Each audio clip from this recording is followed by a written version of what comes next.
hello everyone. Welcome into another episode of Matt's Sports Talk. And in this video, we will be recapping all of the women's basketball Crossroads League Tournament quarterfinal games that happened last night. And there were a lot of exciting matchups. So without further ado, let's dive right in.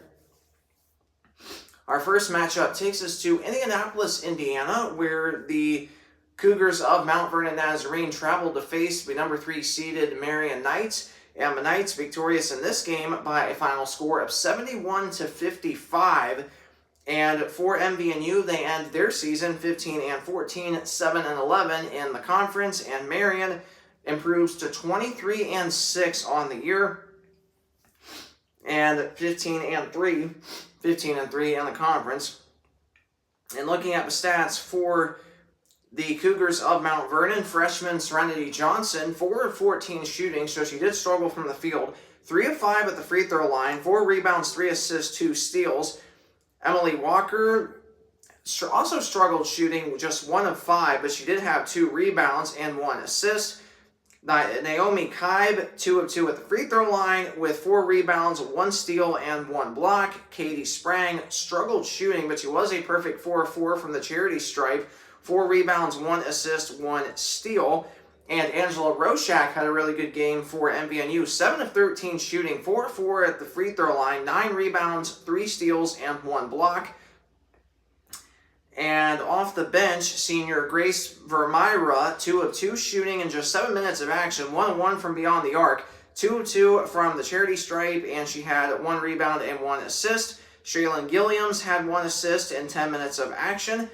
And the Cougars struggled shooting 35% from the field, 30 from beyond the arc. They were really good at the charity stripe, converting 15 out of 19 attempts for 78%. Meanwhile, for the Knights of Marion, the Knights were way better from the field at 47%, worse from 3 at just 23, and worse from the free throw line at just 54.5, converting 6 out of 11 attempts. Looking at the stats for Marion, another double-double for Abby McNally, who has now gotten a double-double in 8 straight games, 7 of 10 shooting, 4 of 5 from the free throw line, 15 rebounds with 2 steals. Madison Bailey, 3 of 6 shooting with 10 rebounds, 5 assists, and 3 steals. Taylor Double, 7 of 12 shooting, 2 of 6 of that was from beyond the arc. She did have 3 rebounds and 3 assists. Olivia Faust had another really good game for Marion. Of course, she picked up right where she left off in her 24-point career-high performance against Indiana Wesleyan last Saturday. Faust, 5 of 10 shooting, 1 of 3 from beyond the arc, 4 rebounds, 1 assist, and Kenna Kirby had another really good shooting game. She also had a good shooting game against IWU. She was 3 of 7 last night with 2 steals, 3 assists, and 3 rebounds.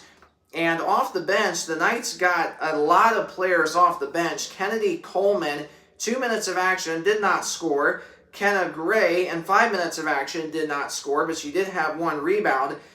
Kylie McNally, 2 of 6 shooting. She had 3 rebounds, 2 steals, 1 block, and just 12 minutes of action off the bench. And Esther Sevilla, in 2 minutes of action off the bench, 2 of 2 shooting. Kennedy Fueling in 15 minutes of action, 1 of 3 shooting. Zoe Wheeler in 11 minutes of action did not score, but she did have 2 rebounds and 1 assist. And Eva Fisher in 10 minutes of action did not score, but she did have 1 steal. And Emily Grimm in 12 minutes of action, 1 of 2 shooting with 2 rebounds. And that was your matchup there. The next matchup takes us to Fort Wayne, Indiana, where number 9 St. Francis and the number 2 seed in the Crossroads League Tournament faced off against the number 7 seed Pilots of Bethel, and it was all St. Francis in this game, winning by a final score of 75-58. And for the Pilots, they finished the year 13-16. They finished 6-12 in the conference. They won 5 more conference games this year, as they went just 1-17 in league play 1 year ago. So a big improvement for them, and they have a lot of momentum to build off of and to keep that momentum going into next season as well. Looking at the stats for the Pilots, Mariah Claywell Jr., man, she played really well as a junior this year. Last night, 3 of 7 shooting, 2 of 2 at the free throw line, 5 rebounds, 3 assists, 1 steal, 1 block. Gracie Lambs, 2 of 2 shooting, 1 of 1 from beyond the arc with 3 rebounds. Isabel Scales did not score last night, but she did have 5 rebounds, 4 assists, and 1 block. Freshman Olivia Nickerson had a really good game, 5 of 11 shooting, 2 of 7 from beyond the arc, 2 rebounds, and 1 assist. And Faith Davis struggled shooting, 1 of 9 from the floor, but she did have 1 rebound. Off the bench, Hannah Ruddle had 2 rebounds and 2 assists in just 15 minutes of action. Callie Harrison, 10 minutes of action, 1 of 3 shooting with 2 steals and 1 assist. Faith Fleetwood, 2 minutes of action, did not score, but she did have a rebound. Justice Williams, 4 of 9 shooting with 5 rebounds, 2 assists, and 3 steals. Elia Foster, 5 of 11 shooting, 5 of 10 of that was from beyond the arc, 1 block, 1 rebound. Paige Walton, Dominique Stilley, and Jasmine Smith also played. Walton did not score. Well, Walton, I stand corrected, was 1 of 2 from the free throw line in 2 minutes of action. Dominique Stilley did not score, and Jasmine Smith, 2 of 6 shooting with 1 rebound. The Pilots shot 36 from the field, 25 from 3. They only got to the free throw line 7 times, converted 4 of those for 57%. The Cougars of St. Francis got to the line 14 times, converted 10 of those for 71%. The Cougars shot 47% from the field, so way better in terms of that compared to the Pilots. 26% from 3 for the Cougars, and the Pilots only shot 25 from 3, so really 3-point shooting was pretty near even. And looking at the stats for the home team of St. Francis, Isabella Gizzi had a good game, 3 of 7 shooting, 1 of 4 of that was from beyond the arc, 7 rebounds with 3 assists. Cassidy Crawford, 3 of 6 shooting with 2 of 4 of that from the free throw line, 11 rebounds, 8 assists, 1 steal, 1 block. Freshman Callie Gregory had a really good game, 5 of 13 shooting, 2 of 2 at the line, 3 rebounds, 5 assists, and 3 steals. Chloe McKnight, 4 of 10 shooting. She did struggle from beyond the arc at just 1 of 7. 1 of 2 at the charity stripe for McKnight with 4 rebounds. And Julia Mantilla, 7 of 9 shooting. 3 of 4 of that was from beyond the arc. 3 rebounds, 1 assist, 1 steal, and 1 block. Off the bench for St. Francis, Samaya Stout, 3 minutes of action, did not score. Mackenzie Fewis, 2 minutes of action, did not score. Deona Craig, 2 minutes of action, did not score. Taylor Fordyce had a really good game off the bench. 2 of 4 shooting, 1 of 1 from beyond the arc. 4 rebounds, 1 assist. Reagan Pat, 5 minutes of action, did not score, but she did have 1 rebound. Emma Royce, 3 minutes of action, had a rebound. Lexi Shelton, in 3 minutes of action, did not score. And Allie Madden had a good game off the bench. 5 of 7 shooting, 4 of 4 from the free throw line with 5 rebounds. And that was your matchup there. The next matchup takes us to Marion, Indiana, where recently number 4 in the country, Indiana Wesleyan, faced off against the Lady Maple Leafs of Goshen College. And of course, the updated top 25 polls came out yesterday. Indiana Wesleyan fell 2 spots down from number 2 to number 4. St. Francis remained number 9, and Marion remained number 12. This was a good game last night in Marion, Indiana. The Wildcats victorious 89-55 here, a 34-point victory, very reminiscent to their 30-point win that they had 1 week ago in Goshen, and definitely a bright spot for the Wildcats. Senior guard Lily Frazier was back in the starting lineup after 1 month away due to injury, and she had a lot of recovery time, and obviously it's great to see her back playing. And she had 21 points last night, and she scored the first 6 points of the game for the Wildcats. So obviously she's picking up right where she left off, which the last time she played was in the first half of that home Huntington game back on January 25th. So great to see Frazier back in the starting lineup. And looking at the stats for the Maple Leafs, Lillian Knoll struggled shooting, but she had 1 rebound, 3 assists, 2 steals. Ava Licklider also struggled shooting. She was a perfect 2 of 2 at the free throw line, with 3 rebounds, 3 assists, and 1 steal. 15 points for Zion Neat. She also struggled shooting, but she was 3 of 4 from the free throw line with 3 rebounds. Cyan Mohammed had a good game, 4 of 9 shooting, 10 rebounds, 1 steal, and 3 blocks. And Kiana Oling with 1 block, 3 assists, and 1 rebound. Off the bench, Ava Egolf, 2 of 2 shooting and 10 minutes of action with 2 rebounds. Carrie Heiler, 1 of 3 shooting and 8 minutes of action. Emmy Boots, 16 minutes of action, 1 of 4 shooting, 3 rebounds, 1 assist, 1 steal. Paula Ferrer-Nola, 12 minutes of action, 1 of 3 shooting with 2 rebounds. Zoe Sellers, 3 of 4 shooting with 6 rebounds, 1 assist. Hannah Clark, in just 4 minutes of action, 1 of 1 shooting, which was from beyond the arc. And Ellie Falsnall, 3 minutes of action, did not score.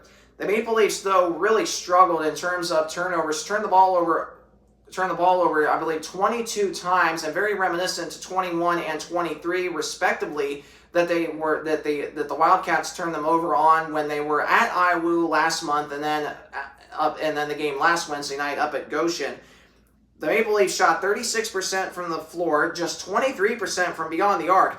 The free throw line also was a struggle. They converted just 10 out of 18 attempts for 55%.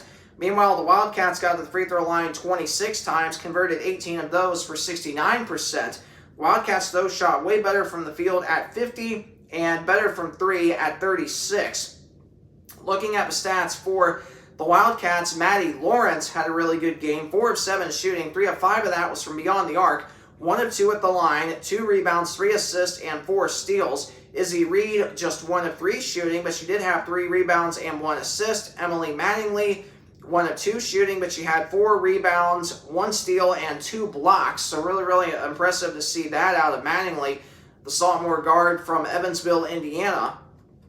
And then Taylor Folkema, 7 of 14 shooting, 6 of 7 at the line, 4 rebounds with 2 assists, 3 steals. And Lily Frazier and her return, 8 of 12 shooting, 5 of 6 from the charity stripe, 6 rebounds, 7 assists, and 2 steals. Off the bench, Jade Nutley, 4 of 9 shooting, 2 of 4 from the free throw line, 4 rebounds, 1 assist, 1 steal. Haley Amy, in just 8 minutes of action, 3 of 3 shooting with 5 rebounds and 1 steal. Tori Thompson, 2 of 2 shooting, 1 of that was from beyond the arc with 1 rebound. Corin Grivey, 1 of 3 shooting, 1 of 2 of that was from beyond the arc, 1 of 2 at the free throw line as well, 1 assist, 1 rebound. Kylie Bettinger did not score, but she did have 1 rebound and 1 assist. Ellie Kelleher, 1 of 4 shooting, 3 of 3 though at the free throw line, 2 rebounds, 1 assist, 3 steals. And Chloe Graham did not score, but she did have 1 block and 1 rebound in just 5 minutes of action. And that was your matchup there. And my last matchup takes us to Spring Arbor, Michigan, where number 4 seeded Spring Arbor played 5 seeded Huntington, and it was Spring Arbor victorious in this game at 93-85. Boy, what a really good game that was. And for Spring Arbor, they had a phenomenal game from 5th-year senior Alana Nelson, and she had 21 rebounds, 39 points, 21 rebounds, 1 rebound shy of the tying the all-time program record of 22 rebounds. So very, very impressive to see that.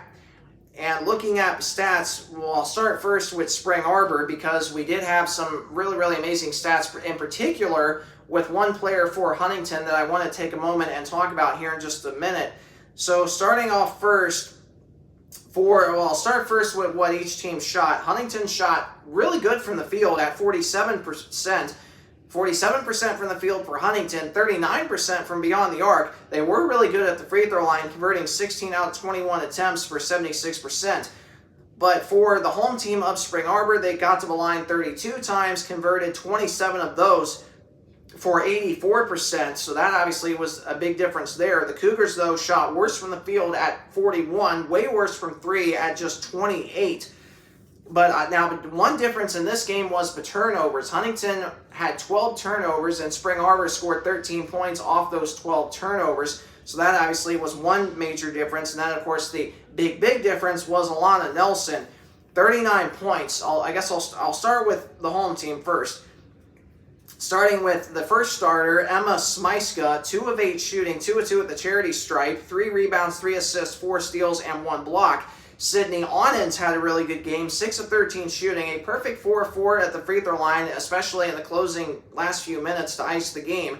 7 rebounds, 2 assists, and 1 block. Elena Kolesa just played 6 minutes, 1 of 2 shooting with 3 rebounds, 1 assist. Megan Zeitz had a really good game, 21 points for her, 6 of 16 shooting, 1 of 3 of that was from beyond the arc. 8 of 10 at the free throw line, 2 rebounds, 2 assists, 1 steal. And then Alana Nelson just lit it up. 39 points, 21 rebounds, 12 of 26 shooting. She did struggle a little bit from beyond the arc at just 2 of 6. She was 13 out of 15 at the charity stripe with 1 assist, 1 steal, and 1 block.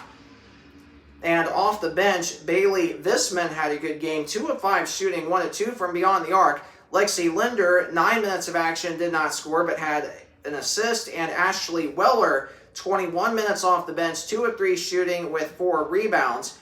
And then for Huntington off the bench, Kendra Sheets, 1 of 2 shooting with 2 rebounds, 1 steal. Addie Shank, 5 of 8 shooting, 2 of 2 at the free throw line, 4 rebounds, 1 assist, and 1 block. And then we get to the starters for Huntington. Bailey Kellum, 5 of 12 shooting, 3 of 8 from beyond the arc, 7 of 8 at the free throw line. Coming in, she was an 87% free throw shooter, 4 rebounds, 1 assist, 2 steals. Kendall Yoakum, 4 of 9 shooting, 2 of 5 of that was from beyond the arc, 3 rebounds, 1 assist, 1 steal, 1 block. Annika Nelson had a really good shooting game, 4 of 6 from the floor, 2 of 3 from beyond the arc, 4 rebounds, 2 assists, and 1 block. Liv Raby struggled shooting, just 3 of 9 from the floor, 2 of 2 at the charity stripe though, 3 rebounds, 2 assists, and 1 steal. And Gabby Melby, the senior, leading the way for Huntington, 23 points, 8 of 17 shooting, 2 of 6 from beyond the arc, 5 of 7 at the line, 5 rebounds, 8 assists, 1 steal, and 1 block. And one positive thing for Huntington is not just the fact that they are on the bubble for making the national tournament, which the selection show will be 1 week from today, next Thursday night at 7 p.m. Eastern. But outside of that, the other bright spot for Huntington last night was Melby has now set the most assists in a single season. The previous record was set back in the 2005/2006 season. So a huge congratulations to Gabby for this amazing achievement. And so that is definitely one bright spot for the Foresters. Now, right now, the Foresters are 17-12, one of those bubble teams for the national tournament. Spring Arbor now is 19-10. And then for Spring Arbor, they will travel to number 1 seeded Indiana Wesleyan on Saturday to face off against the Wildcats for the 2nd straight year in the 2nd round. So I think that's really interesting. And then, so obviously previewing your matches as we wrap up this video, or previewing your matchups in the semifinals on Saturday. Number 3 seeded Marion will be at number 2 seeded St. Francis, and 4 seeded Spring Arbor will be at the top seed number 1 Indiana Wesleyan. The Wildcats ranked 4th in the country. The Knights of Marion ranked 12th. The Cougars of St. Francis ranked 9th. So 2 very, very exciting games on Saturday, and the winners from those 2 games will advance to the championship game. That will be next Tuesday night. And of course, I will be recapping all of these semifinal games, not just on the men's side, but on the women's side, coming up next Monday, right before the men's championship game starts. So make sure that you stay tuned for that. That will be coming your way next Monday. I'm going to definitely try to do that by early next Monday afternoon to recap all the semifinal games, especially on the men's side, get you set up for the men's championship game next Monday night, and then recap the women's semifinal games and get you set up for their championship game, which will be next Tuesday night. So that officially wraps up the recaps of the quarterfinal games on the women's side. So I hope this video was super helpful to you, and if it was, please either like this video, leave me a comment down below, or subscribe to my channel. Any one of those 3 options helps me out greatly, and thanks again so much for watching this video. I hope you have a great rest of your day, a blessed weekend, and again, thanks so much for watching this video. God bless.